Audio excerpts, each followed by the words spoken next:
se retrouve aujourd'hui pour parler de ma petite GT86. Ça fait longtemps que je vous en parlais sur la chaîne. Alors on n'a pas trop eu le temps parce qu'on a fait plein de choses l'année dernière et c'était une super année, on était très contents. Du coup par contre aujourd'hui on va être obligé de la faire parce qu'on arrive sur un point de non-retour et si on ne la fait pas aujourd'hui, ben, on le fera jamais. La GT86, qu'est-ce que c'est? C'est un petit coupé sportif de chez Toyota. Propulsion, moteur avant, un moteur à plat d'origine Subaru. De toute façon je vous mettrai toute la description, tout le descriptif de la fiche technique en commentaire. Et celle-ci, fiche technique, ça sert à rien. On pilote pas sur du papier. C'est en effet vrai. C'est bien pour ça qu'on va plutôt prendre le volant maintenant que de parler de la fiche technique. Voilà. Parce qu'il y a des voitures qui ont des très bonnes fiches techniques. Les constructeurs nous vendent des caisses tout le temps.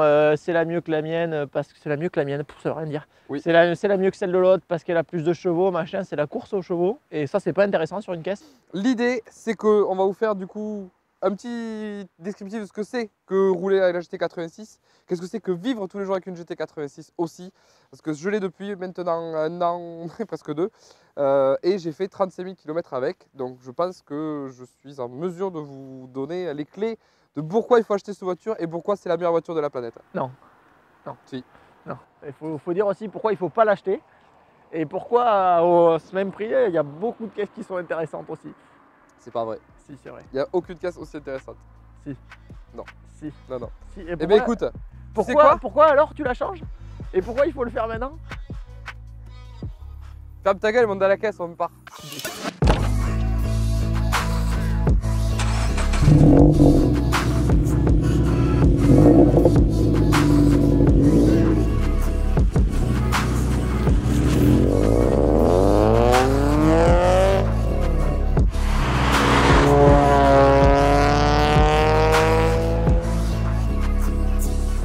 Alors, truc qui va pas pour moi dans cette voiture, c'est le bruit.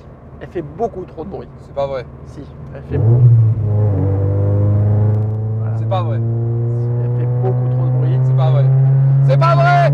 C'est pas vrai. C'est-à-dire quand vous avez la migraine et que 2 heures de trajet derrière ou quoi, c'est insoutenable. La dernière fois, j'ai même repris le volant. Parce que derrière, derrière en fait, vous avez l'échappement qui est juste là. Et c'est une misère. Il est juste sous la banquette, quoi. L'échappement. Ouais, enfin le non-échappement est derrière. Moi je trouve pas. Je trouve que c'est 118 décibels, c'est raisonnable. 118, non, c'est trop. C'est beaucoup trop. Pour une caisse qui avance pas. Hein. Parce que dans les trucs aussi qui sont pas cool dans cette bagnole, c'est le moteur. Mais non. Le moteur est très linéaire. Il a son caractère. Mais c'est juste que le châssis est tellement bon de cette voiture. C'est ça. Je suis désolé. Tu mets 200 chevaux dans une Volkswagen, c'est la Volkswagen la plus rapide du monde. Parce que tout le monde se branle dessus en disant qu'elle est hyper rapide. La GT, tu mets 200 chevaux, tout le monde dit qu'elle rame. C'est pas parce qu'elle rame, c'est parce que tout le reste autour est tellement bon. Oui, non, mais le châssis est très très bien. Moi, il y a un truc que j'aime bien dans cette bagnole, c'est aussi le feeling volant. C'est un gros kart quoi. C'est génial. On n'a pas besoin de tourner. Un rond-point, c'est un demi-tour. Voilà, pas plus. D'ailleurs, même les pilotes le disaient. On a une vidéo de Gaëtan Paletto qui dit que c'est mieux que sa M3. Hein. Ouais, c'est vrai. Ça, on l'a. Donc tu auras une direction de GT86 presque. Pas aussi bien, faut le dire. Ah non mais bon, 2001.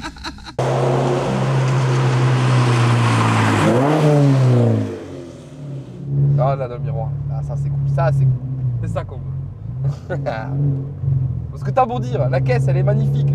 T'as rien à dire sur ça. Et personne n'a rien à dire, elle est super belle cette auto. J'ai jamais dit qu'elle était pas belle, moi je la préfère même avec les phares orange parce que sinon je la trouve pas super non plus. Je la trouve pas super comparée à d'autres trucs. Par contre, dans la gamme de prix et dans le paysage automobile français, elle dénote. Et déjà, il n'y a pas eu beaucoup de vendus, il y en a eu 3000, donc déjà. Carrément, ouais. L'année dernière, il s'en a vendu 9. 9. Même pas une par mois, ils en ont vendu.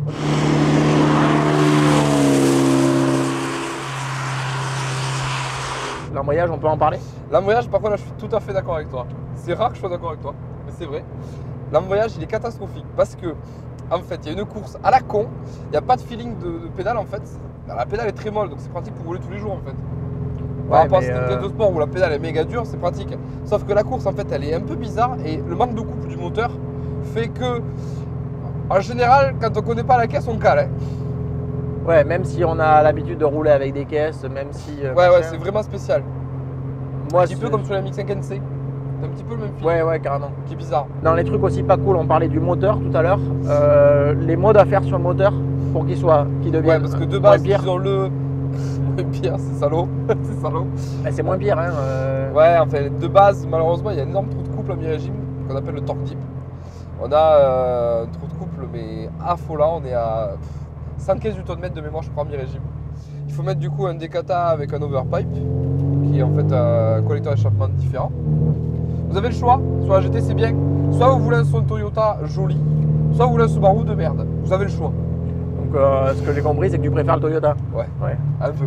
Un peu. Je supporte pas les bruits des Subaru. Désolé les possesseurs de Subaru, on Ouais. vous en veut pas. Hein, Mais vos je, voitures, vous elles font des offrirai, sons, je vous offrirai une recharge de vapote la prochaine fois, vous inquiétez pas. Et une gestion. Déjà, on a une auto qui va être beaucoup plus pleine et beaucoup plus agréable à rouler, même si on ne gagne pas beaucoup de chevaux. On récupère ce qu'elle n'a pas, déjà, parce que de base, elle ne fait pas tous ses chevaux. Elle en fait 10, 20 moins que l'origine, normalement. Celle-là faisait 191, mais ça fait partie de la moyenne haute. Hein. Ils en ont eu chez le mapper jusqu'à 175. Du coup, celle-là fait un petit peu plus. Elle fait 211, un petit peu plus de couple, elle fait 240 Nm. Après, bon, il y a des trucs aussi, la finition intérieure qui est plutôt pas trop dégueu. Genre ça là, moi j'aime bien. Les cuirs avec les surpiqûres. Après, bien sûr, on a du plastique dur à des endroits parce que ça reste quand même une caisse à 30 000 neuve. Non, il y a carrément une caisse de sport, il y a Clio RS. Ça a quand même vachement plus de gueule. C'est une traction. C'est une traction, je suis désolé. Une propulsion sportive dans ce prix-là. Série 1, c'est beaucoup plus cher. Ah oui. Un sportif, bien sûr, c'est. Oh, tu rigoles, une M140i, c'est vachement plus cher, c'est 50. Hein. C'est une caisse école. Vous voulez apprendre à drifter, à faire de la piste, la caisse, il n'y a pas mieux pour commencer. C'est vraiment très facile. C'est très facile de se mettre à l'aise sous circuit avec. Le seul truc, c'est que le SP est très mal branlé, donc il faut rouler sans tout le temps. Ouais. Parce Sinon, que on ça, prend des boîtes aux lettres. Si on prend des boîtes aux lettres. Les freins sont hyper endurants. C'est impressionnant, c'est des journées entières de piste. Ça lui fait pas peur. La boîte est top. De toute façon, Tadasan, le papa de la GT86, voulait une boîte qui ressemblait à celle de la MX5 et de la S2000.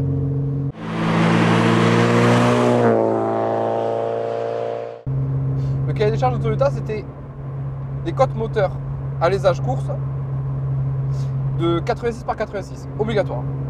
Ouais. C'était un moteur de 2 litres. Obligatoire aussi. C'était un moteur à chaîne, c'était un moteur atmosphérique. Et là, chez Subaru, déjà, ils ont petite suée, semi-PLS en disant là, on n'a rien qui correspond. Donc il va falloir qu'on développe un moteur, ça va coûter une fortune. Donc, ils ont pris un bloc diesel. Donc ils ont pris un bloc diesel, de boxer diesel qui fait 2 litres et qui, avec les pistons qu'ils ont mis, machin et tout, fait 86 par 86. D'où le nom, le GT86, tout simplement. Ouais. Alors moi pareil, je suis d'accord avec Alex. Ce bouton là, il est moche. Ça n'a rien à foutre. Le truc tout est noir, tout est propre. Bon ok, tu vas me dire, c'est Un obligé. bouton, il est obligé d'être rouge celui-là. Il est obligé d'être rouge. Mais il est quand même super moche. Alors, Pareil, pour la petite histoire, ça vient de chez Subaru. Ah ouais? Oui. Ah bah c'est moche. Pareil, et tous les boutons là, c'est. Moi je sais pas, j'aime pas ces boutons là. Ça c'est cool, ça fait un peu aéro, c'est rigolo. Ça fait comme la nouvelle Alpine un peu. T'as la clim. Alors voilà, ça pareil. Ça c'est les boutons. Il y a quoi là logiment? Rien, il n'y a jamais rien eu là. Il n'y a jamais rien eu. Donc il faut un bouton vide en plein milieu là comme ça, où il n'y a rien dessus. Donc ça fait genre juste à peu près l'option. Mais Et bon, alors qu'il n'y a jamais eu d'option là. Ouais d'accord. D'ailleurs, ok. c'est rigolo, mais quand il n'y a pas les sièges chauffants, ça on dirait qu'ils ont creusé le truc. Enfin, qu'ils ont fait 2 trous dedans à l'arrache. Il n'y a aucun accastillage, rien autour.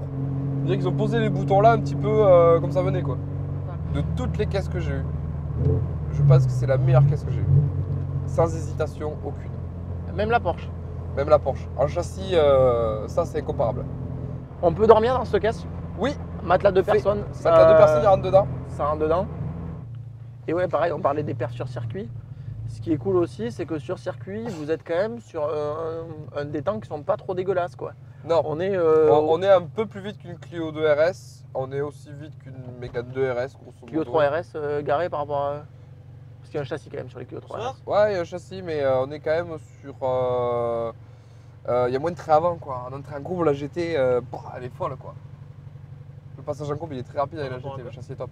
Clio Par rapport 3 au RS.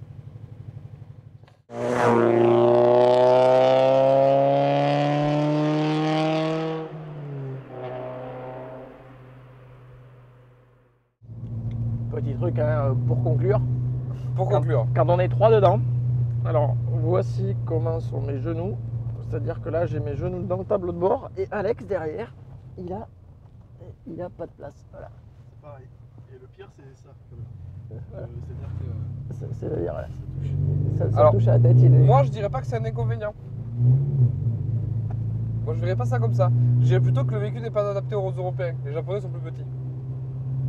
Oui, moi je dirais surtout de très très mauvaises foi. mais ça peut être un avantage dans le sens où les gens comme ça ils veulent pas que tu les conduises et comme ça tu fais pas taxi. Mais t'as qu'à acheter une bagnole de place dans ce cas-là. Alors voilà, je vais passer dans la caméra aussi. T'as qu'à faire comme moi et avoir que des voitures de place. C'est le cas. Du coup, merci encore d'avoir regardé cette vidéo. J'espère que ce test vous aura plu. Si vous en voulez d'autres, dites-le nous. Parce qu'on a des voitures, on a plein de voitures à disposition pour faire des tests. Et je pense que ce sera avec grand plaisir qu'on les fera. Je sais pas vous. Ouais.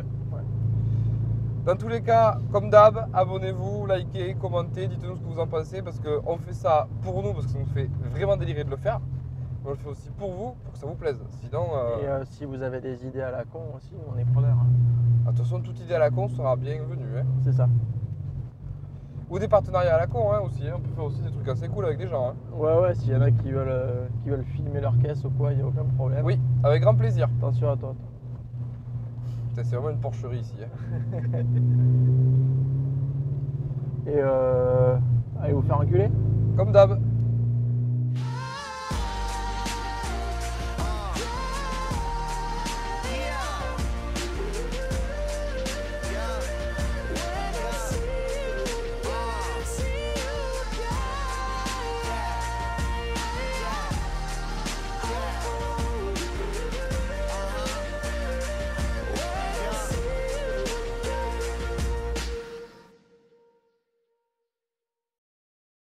Bon, ben voilà, du coup, la petite surprise, c'était que elle part, elle s'en va, la petite. Voici le nouveau propriétaire, Geoffroy, qui va aussi rejoindre le club, du coup, et qui, j'espère, ne la cassera pas. Voilà, on va essayer. Ouais, c'est prévu, c'est prévu. Du coup, à la prochaine, l'équipe, pour la nouvelle caisse. Amusez-vous, faites les cons, mais vous faites pas mal. Allez, ciao.